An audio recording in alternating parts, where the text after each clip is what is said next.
திரும்ப உங்க முன்னாடி வந்திருக்கு சயின்ஸ் ஆஃப் ஸ்டூபிட். ஒரு முக்கியமான எச்சரிக்கை, ஒருவேளை இந்த ஷோவை பார்த்ததுக்கு அப்புறம் உங்களுக்கு சயின்ஸ் மேல பாசம் வந்ததுன்னா நீங்க இந்த ஷோவோட ரிப்பீட் டெலிகாஸ்ட கூட பார்க்கலாம், தப்பே இல்லை. ஆனா இதை யாரும் வீட்டில் ட்ரை பண்ணாதீங்க. நண்பர்களே, சயின்ஸ் ஆஃப் ஸ்டூபிட் ஷோ மூலமா நான் உங்க முன்னாடி வந்திருக்கேன். இது என்ன மாதிரி ஷோனா, இதுல சயின்ஸுக்கே சவால் விடுற மாதிரி சில பேர் இருப்பாங்க, கூடவே நமக்கு சயின்ஸும் சொல்லி கொடுப்பாங்க. எலும்பு முடிக்கிற மாதிரி ஸ்டன்ட்ஸ் நான் உங்களுக்கு காட்டுவேன். 4 பேருக்கு முன்னாடி ஏன் அவமானப்பட்டு நின்னாங்கன்றதுக்கான சயின்டிபிக் ரீசன்ஸ் நான் உங்களுக்கு காட்டுவேன். இது தெரிஞ்சுக்கிட்டா உங்களுக்கு அந்த நிலைமை ஏற்படாது. நான் உங்களுக்கு சென்ட்ரிபீட்டல் ஃபோர்ஸ் பத்தி சொல்லி தருவேன், கூடவே மொமெண்டமோட மகிமை பத்தி சொல்லி தருவேன். நம்மளோட பைத்தியக்காரத்தனத்தை நெருப்புகிட்ட காமிச்சா என்ன நடக்கும்னு பார்த்து தெரிஞ்சுக்கோங்க. அதனால லேடிஸ் அண்ட் ஜென்டில்மேன், இந்த அருமையான ஷோல பாருங்க லாஸ் ஆஃப் ரொட்டேஷன் எப்படி சுக்கு நூறா நொறுங்க போகுதுன்னு. சயின்ஸை நீங்க எதிரியா பாத்தீங்கன்னா அது நிச்சயமா உங்களை பழி வாங்கியே தீரும். ஒருவேளை நீங்க சயின்ஸை ஏமாத்தணும்னு நினைச்சீங்கன்னா அது கண்டிப்பா நம்மளை முட்டாளாக்காம விடாது. சரி வாங்க, நம்ம இன்றைய எபிசோட சயின்ஸ் ஆஃப் ஸ்டூபிட்ல என்ன இருக்குன்னு பார்க்கலாம்.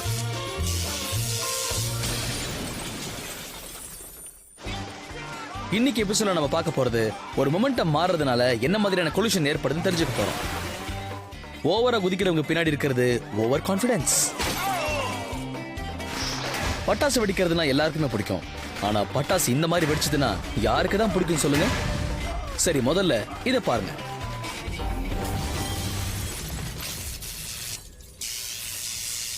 வணக்கம், வெல்கம் அண்ட் நமஸ்காரம். Welcome to science of stupid. உங்க சின்ன வயசுல நீங்க கிராவிட்டி, வெலாசிட்டி, டென்சிட்டி மாதிரியான சயின்டிபிக் டேர்ம்ஸோட நீங்க சேலஞ்ச் பண்ணதுனால உங்க கை, காலு, பல்லு ஏதாவது உடைஞ்சிருக்கா? ஆமான்னு சொன்னீங்கன்னா கண்டிப்பா இந்த ஷோ உங்களுக்காக தாங்க. ஒருவேளை நீங்க அந்த மாதிரி வேலையெல்லாம் செய்யாத ஆளா இருந்தா கூட அப்ப கூட இந்த ஷோ உங்களுக்கு கண்டிப்பா மேட்ச் ஆகுங்க. ஏன்னா இந்த மாதிரி வேலையெல்லாம் நீங்களும் செய்யறதுக்கு வாய்ப்பு இருக்கு.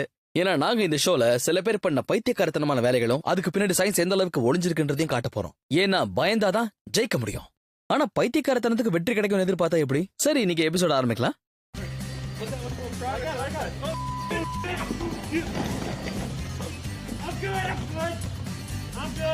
என்ன அங்கிள், பயங்கர கூலா இருக்கீங்க போல இருக்கு. ஆமாங்க, கால்ஃப் காட்டை எப்பவுமே நம்ம பிளாட்டான இடத்துல பொறுமையான ஸ்பீட்ல ஓட்டிட்டு போறது நல்லது. என்னங்க இது, அவசரப்பட்டீங்கன்னா எப்படி? இதுக்கு பின்னாடி இருக்கிற சயின்ஸ் நான் சொல்லி தரேன். இங்க பாருங்க, ஆக்சலுக்கு இருக்கிற தூரம், அப்புறம் கம்மியா இருக்கிற காட்டோட ஹைட், இதனால வெயிட் கம்மியா இருக்கிற கால்ஃப் காட்டோட சென்டர் ஆஃப் கிராவிட்டி கீழே இருக்கும். இதனால இதை கார் மாதிரி ஸ்டேபிளா நம்ம ஓட்டிட்டு போக முடியும். ஆனா இந்த காட்டுல வெயிட் ஜாஸ்தி ஆயிடுச்சுன்னா சென்டர் ஆஃப் கிராவிட்டி 50% மேல வந்துருங்க. இதனால காட் கொஞ்சம் கொஞ்சமா ஆட ஆரம்பிக்கும். வண்டியில வெயிட் அதிகமா இருக்கும்போது நம்ம திருப்பறதுக்கு அதிகமான ஃபோர்ஸை யூஸ் பண்ணக்கூடாது. கருத்து என்னன்னா, மீறி கொடுத்தனா மொத்தமா கூட சாய வேண்டியதுதான். அண்ணா வராரு, இந்த கால்ஃப் காட்டோட சயின்ஸ் ஃபேக்டை கரெக்டா புரிஞ்சுக்கிட்டாரு. அதனால அதை சோதனை பண்ணியே தீருவேன்னு கால்ஃப் காட் எடுத்துட்டு காட்டுக்குள்ள வந்துட்டாரு. ஆனா இவர் முழுசா விஷயத்தை கத்துக்காதனால சயின்ஸ் மிச்சம் இருக்கிற விஷயத்தை கத்து கொடுத்துருச்சு. இந்த மாதிரி ஹைட்டா இருக்கிற இடத்துல காட்டோட சென்டர் ஆஃப் கிராவிட்டி வீல் பேஸ்ல இருந்து மாறும். அதனாலதான் அந்த கால்ஃப் காட் தன்னோட டேலண்ட்டை ஓட்டுநர்கிட்டயே காமிச்சது. இந்த பாருங்க, இந்த சயின்ஸ் எல்லாம் என்கிட்ட சொல்லாதீங்க. எனர்ஜி ட்ரிங்க் குடிச்சுக்கிட்டு என்னால கால்ஃப் காட்டை ஓட்ட முடியும் பாத்துக்கோங்க, ஆனா ஒழுங்கா ஓட்டுவதான்னு கேட்காதீங்க. அனாவசியமா எனர்ஜி ட்ரிங்க் எல்லாம் இப்படி கீழே ஊதிச்சே. உண்மையா சொல்றேன் அங்கிள், பிரமாதமா ஓட்டுறீங்க. கால்ஃப் காட்டை எப்பவுமே கால்ஃப் கோர்ஸ்ல தான் ஓட்டணும். நல்லா வளைக்கிறீங்க அங்கிள், அப்படிதான் பிரமாதம். மரம் வர மாதிரி ஐயோ போச்சு போச்சு போச்சு. என்ன அங்கிள், மறந்துட்டீங்களா? காட்டுல நிறைய வெயிட் இருக்கும் போது ரொம்ப ஷார்ப்பா கட் பண்ணீங்கன்னா இப்படிதான் 4 பேர் பாக்குற மாதிரி நாட்டிக்கிட்டு கீழே விழுவீங்க. பாத்தீங்களா, இப்ப காட்டுக்கு அடிபட்டு போச்சு, அதை மெக்கானிக் பார்த்து பாரு. ஆனா நீங்க காட்டுன இந்த பைத்தியக்காரத்தனத்துக்கு உங்க வீட்டுல காட்டுன்னு காட்டுவாங்க பாருங்க. ஆஹா, சூப்பரு. உங்களுக்கு லிஃப்ட் கிடைச்ச குஷியில இருக்கீங்க. ஆனா பின்னாடி தொங்குற 2 பேருக்கு விஷயம் தெரியல. சென்டர் ஆஃப் கிராவிட்டி இப்ப சயின்ஸை தூக்கி காட்ட போகுது. இந்த லிஃப்ட் கொடுத்தவனுக்கு கிஃப்ட் கிடைச்ச கதை கேள்விப்பட்டிருக்கீங்களா? இப்ப பாருங்க, ஒரு நல்ல காட்டை எப்படி கரப்பாம்பூச்சி மாதிரி கவுத்து போட்டிருக்காங்க பாத்தீங்களா? நண்பர்களே, நீங்களும் இதை கவனிங்க. சென்டர் ஆஃப் கிராவிட்டி சைட்ல மட்டும் இல்ல, பின்னாடி கூட மாறுறதுக்கு நிறைய வாய்ப்பு இருக்கு. கால்ஃப் காட்ல யாருக்காவது லிஃப்ட் கொடுக்கணும்னு நினைச்சீங்கன்னா அவங்களுக்கு இந்த வீடியோ காமிச்சிட்டு பின்னாடியே ஓடிவான்னு சொல்லிடுங்க. உடம்புல இருக்க கொழுப்பாவது குறையும்.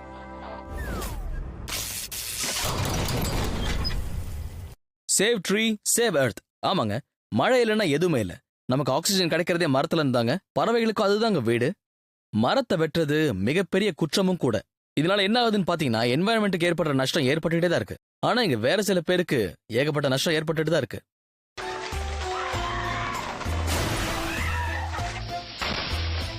அடேங்கப்பா, மரத்தை வெட்டியாச்சு, காருக்கு டாடா சொல்லியாச்சு.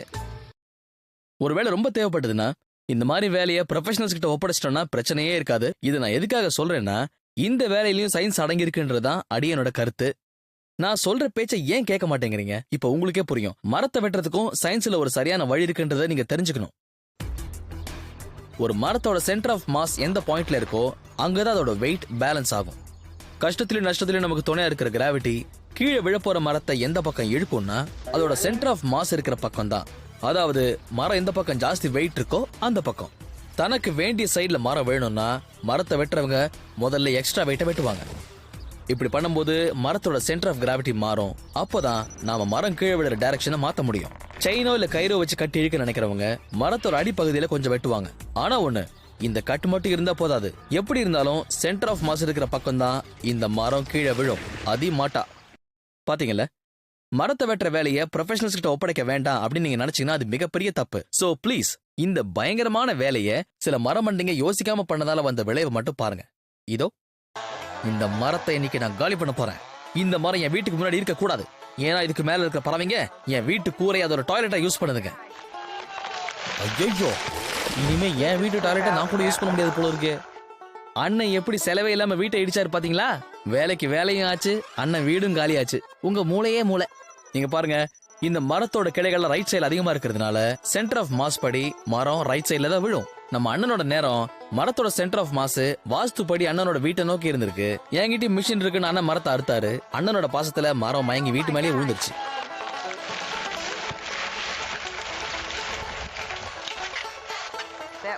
இனிமே நம்ம அண்ணனுக்கு டாய்லெட் திறந்த வழி புல்வெளி கழகம் தான். இந்த மாதிரி ரோடு ஓரத்துல இருக்க மரத்தை வெட்டுற வேலையை சாதாரண ஆளுங்க செஞ்சாங்கன்னா என்ன ஆகும்? அந்த விளைவு நீங்களே பாருங்க. பார்த்து தெரிஞ்சு பக்குவப்பட்டுக்குங்க.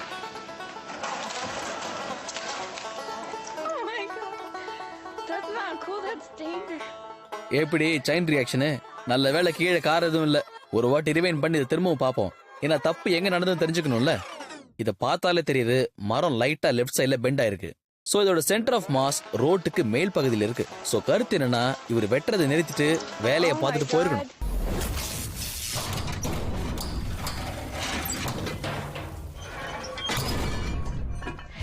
பிரேக்குக்கு அப்புறம் நீங்க பார்க்க போறது பீச் ஓரமா யூட்டன் அடிக்கிற இந்த விமானம் மக்கள் மனசுல ஏன் பதட்டத்தை ஏற்படுத்துது? இந்த பிளைட்டை பார்த்த உடனே எதுக்கு மக்கள்லாம் தலைதெரிச்சு ஓடுறாங்க? யோசிங்க. ஏர்போர்ட்டுக்கு பக்கத்துல இருக்கிற பீச்சுக்கு மக்களை தான் காத்து வாங்கலாம் தான் வந்தாங்க. ஆனா இந்த பிளைட்டோட ட்வின் இன்ஜின் இருக்கே, இது கிட்டத்தட்ட 30,000 கிலோ டேக் ஆஃப் த்ரஸ்ட உருவாக்க கூடியது. பிளைட்ல இருக்கிறவங்க பறக்குறாங்க, சரி, வேடிக்கை பார்க்கறவங்க ஏன் பறக்கணும்? இதோட வேகத்தை நீங்க பாத்தீங்கன்னா 140 கிலோமீட்டர் பர் ஹார் இருக்குங்க. ஒருத்தர் பிச்சுட்டு கடலை நோக்கி ஓடினார் பாருங்க. கூடவே அக்காவும் டேக் ஆஃப் ஆயிட்டாங்க. இனிமே வந்து இங்க காத்து வாங்குவீங்க. இந்த அக்காவுக்கும் பைலட்டுக்கு அது பிரச்சனை போல இருக்கு. பழி வாங்கிட்டீங்களே பைலட் ஐயா. சார், வண்டி ரிப்பேர் ஆனா யாருக்கு தான் பிடிக்கும் சொல்லுங்க? நம்ம வண்டி ரிப்பேர் ஆகிறதுக்கு முன்னாடி வரைக்கும் நாம தான் ரோட்டுக்கே ராஜா. ஆனா வண்டி கோளாறு பண்ணுச்சுன்னா நம்ம மூஞ்சி பஞ்சரான டயர் மாதிரி தொங்கிடும். அப்புறம் நம்மளை காப்பாத்துறதுக்கு டோயிங் வேன் தான் வரணும்.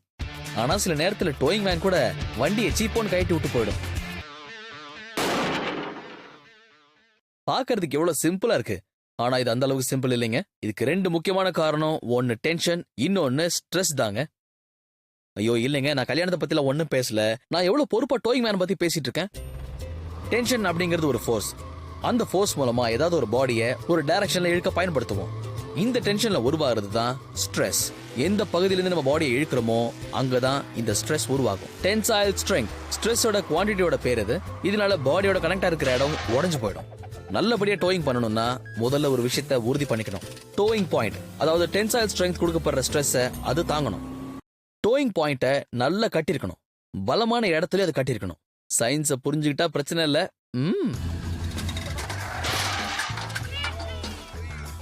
இவர் சயின்ஸ்ல ஃபெயில் போல இருக்கு. ஜீப்போட முன்பகுதியோட பலம் டோயிங் வெஹிக்கிள் ஏற்படுத்துற டென்ஷனையும் ஸ்ட்ரெஸ்ஸையும் தாங்குற அளவுக்கு ஸ்டேபிளா இருக்காது. வண்டியோட வீக் பாயிண்ட்ல கட்டி இழுக்க கூடாது. இழுத்தா என்னாவும் பாத்தீங்களா? முட்டாள்தனம் பண்ணுவோம்னா வண்டி கூட நகர மாட்டேங்குது. இப்ப கையில கிடைச்சது கொண்டு போய் காயலாங்கடையில போட வேண்டியதான். இப்ப பாத்தீங்கன்னா இங்க 3 ட்ரக் வரிசையா நிக்குது. இந்த 3 சேர்ந்து ஒரு யாச்சை இழுக்க போகுது. அப்படி இருந்தும் ஒரே ஒரு ட்ரக் மட்டும் உடைஞ்சு போகுது. அது ஏன்? மனசுல கேள்வி எழுதுல. இந்த இடத்துலதான் அறிவில்லாதவங்க மனசுல ஒரு கேள்வியை எழுப்புது. இதை இழுக்கிறதுக்கு சரியான வழி என்ன தெரியுமா? 3 ட்ரக்கையும் பேரலா நிறுத்தி அதுக்கப்புறம் கட்டி இழுத்துக்கணும். இதை இழுக்கிறதுக்கு 3 ட்ரக்கை பயன்படுத்தினாலும் பிரஷர் ஈக்குவலா 3 ட்ரக்குக்கு போயிருக்கும். யாச்சையும் ஈஸியா இழுத்துக்கலாம். இந்த வேலையை முடிக்கிறதுக்கு இதுவே சரியான முறை. நண்பர்களே, சயின்ஸ்ங்கிறது ரொம்ப முக்கியம். ஒரு தடவை நீங்க இந்த சயின்ஸை புரிஞ்சுக்கிட்டீங்கன்னா அதுக்கப்புறம் பிராக்டிகல் கைட்லைன்ஸ் நீங்க பொறுமையா ஃபாலோ பண்ண ஆரம்பிப்பீங்க. இந்த அனுபவம் எல்லாம் உங்களுக்கு எங்க ஷோல மட்டும்தாங்க கிடைக்கும். இங்க இத்தனை பேர் கூடி இருந்தும் யாருக்குமே ஒரு விஷயம் புரியல. டோ பண்ணும்போது வண்டிக்குள்ள யாராவது உட்கார்ந்து இருக்கணும். அப்பதான் வண்டியை கண்ட்ரோல் பண்ண முடியும். வேணுங்கிறப்ப பிரேக்கும் போட முடியும். இவங்க இருக்காங்களே, இவங்க சயின்ஸையும் டெக்னிக்கையும் ரொம்ப நல்லா பயன்படுத்திருக்காங்க. ஆமாங்க, கவனிங்க, டோயிங் பாயிண்ட் கரெக்டா இருக்கு. காரை கண்ட்ரோல் பண்றதுக்கும் இங்க ஒருத்தர் உட்கார்ந்து இருக்காரு. அதனால இவங்களுக்கு எந்த பிரச்சனையும் வந்திருக்க கூடாது. ஆனா ஃபியூலை மிச்சம் பிடிக்கணுங்கிற அல்பத்தனமான எண்ணத்தினால இக்னிஷன் ஆன் பண்ணாம விட்டாங்க.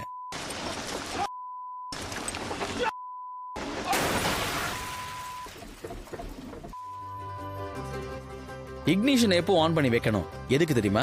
ஏன்னா எப்பவும் ஆஃப் ஆயிருக்கிற வண்டியில திருப்பும் போது ஸ்டியரிங் லாக் ஆயிடும். 100 ரூபாய் பெட்ரோலுக்கு ஆசைப்பட்டு 1 லட்சம் ரூபாய்க்கு வண்டி பச்சா வச்சது பாத்தீங்களா?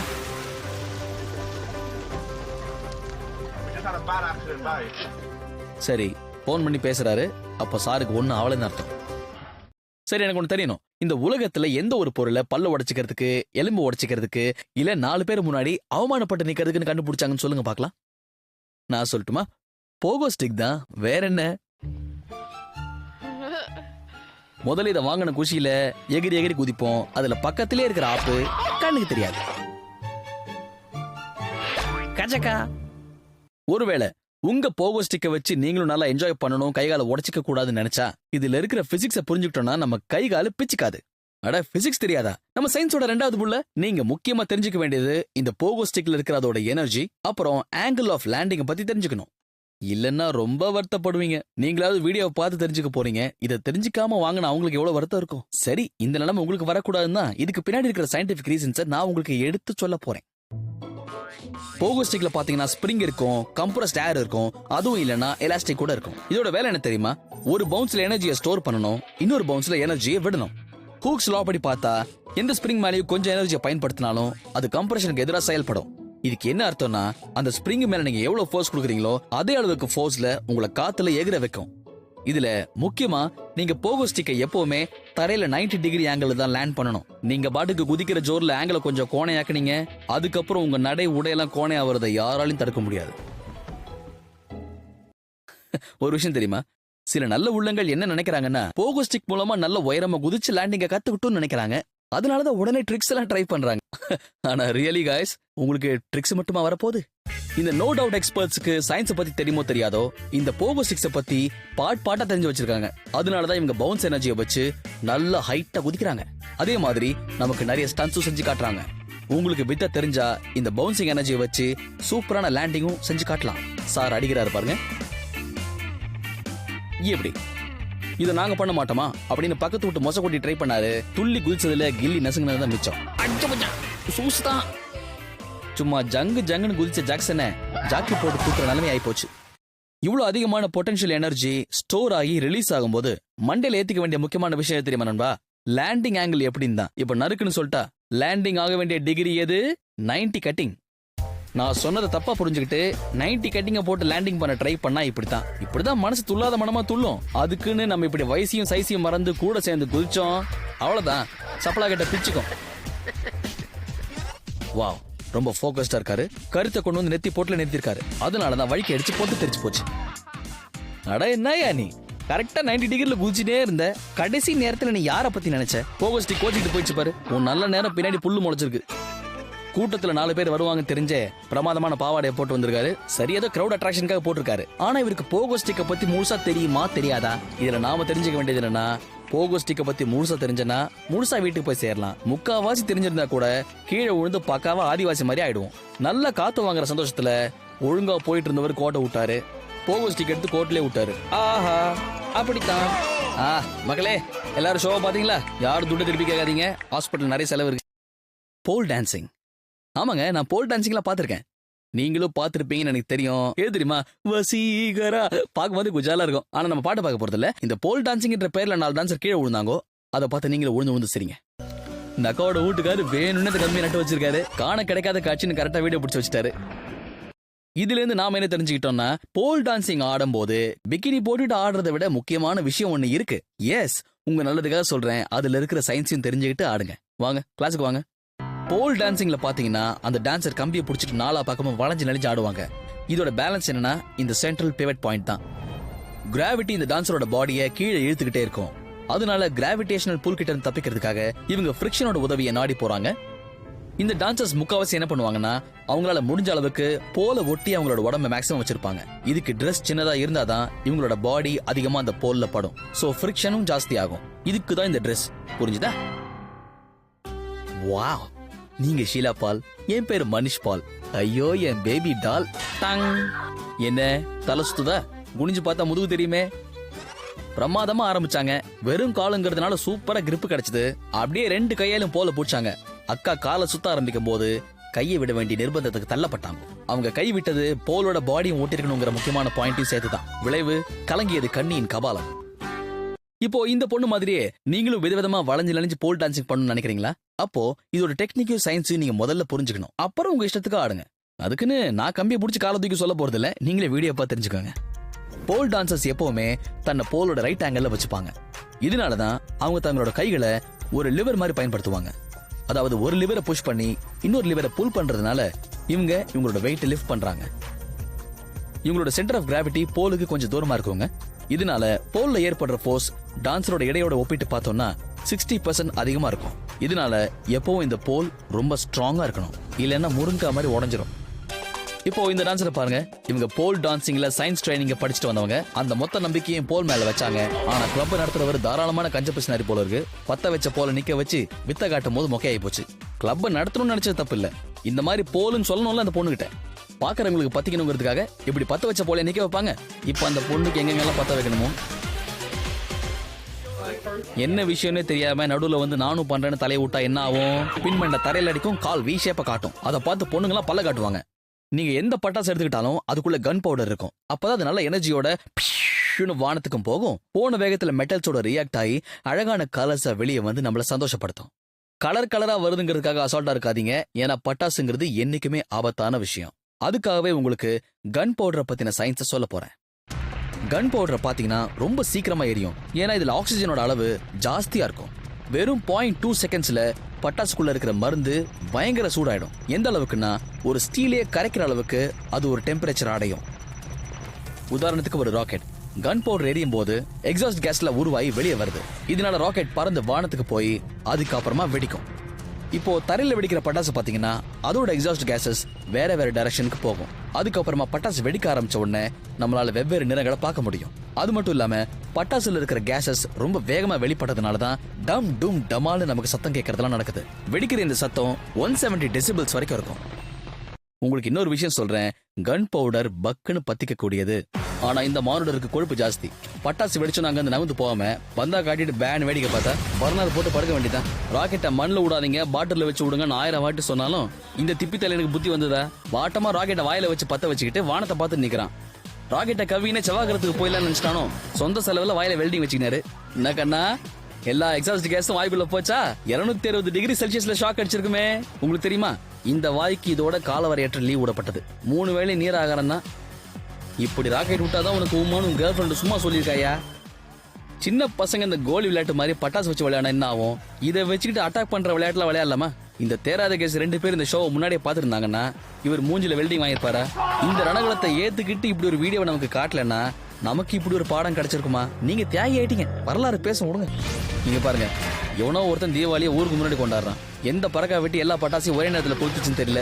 இது வேடிக்கை பார்த்த 4 பேர் மூக்குல ராக்கெட் பூந்ததுதான் மிச்சம். பாத்தீங்கல்ல எஃபெக்ட்? இந்த இடத்துல பட்டாசு இப்படி வெடிக்கிறதுக்கு என்ன காரணம்னு தெரியல. ஆனா இந்த மாதிரி இடத்துல நீங்க இருந்தீங்கன்னா ரொம்ப குஷியா ஆன வேடிக்கை பார்க்காதீங்க. மூளையை யூஸ் பண்ணுங்க. அப்ப அந்த நிலைமையை ஹேண்டில் பண்ண முடியும். ஆனா இவங்களுக்கு என்னதான் பிரச்சனை?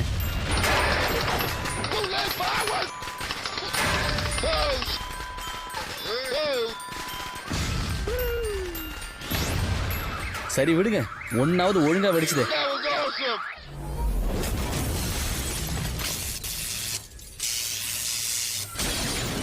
ஓகே ஃப்ரெண்ட்ஸ், கிளம்ப வேண்டிய நேரம் வந்தாச்சு. ஆனா நான் திரும்பவும் சொல்றேன், இன்னைக்கு எபிசோட்ல நம்ம நிறைய விஷயங்களை பார்த்தோம். ஆனா ப்ளீஸ் இது வீட்ல ட்ரை பண்ணி வீடியோ லிஸ்ட்ல வந்துடாதீங்க. ஒருவேளை என் பேச்சை நீங்க கேட்காம உங்க எலும்பு ஏதாவது உடைஞ்சு போச்சுன்னா அதுக்கு கண்டிப்பா நான் பொறுப்பாக முடியாது. ஆனா சயின்ஸை புரிஞ்சுக்கிட்டீங்கன்னு சொன்னா கண்டிப்பா பிரச்சனை வராது. சரியா? சரி, நல்லது. நான் கிளம்புறேங்க. அப்பதான் அடுத்த எபிசோட மீட் பண்ண முடியும். பாய்.